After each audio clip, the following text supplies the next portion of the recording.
బోగోలు మండలం మోకమూరు గ్రామంలో శ్రీ పోతురాజు సహిత శ్రీ పోలేరమ్మ తల్లి గ్రామోత్సవం సందర్భంగా రాష్ట్ర స్థాయి ఒంగోలు జాతీయ ఎద్దుల బండి లాగు పోటీలకు కావలి ఎమ్మెల్యే కావి కృష్ణారెడ్డి అతిథులుగా హాజరయ్యారు.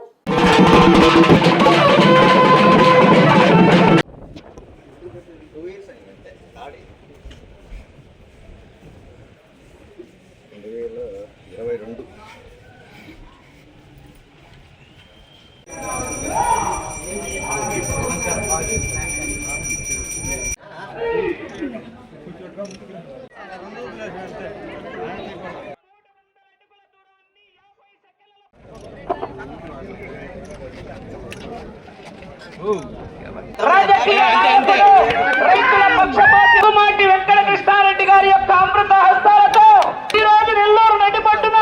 ఈ యొక్క బోగోలు మండలం ముంగమూరు గ్రామంలో విజిలేయాల ఆడికి రావాలా శ్రీ లక్ష్మీ నరసింహస్వామి ఆశీస్సులతో నందమూరి తారక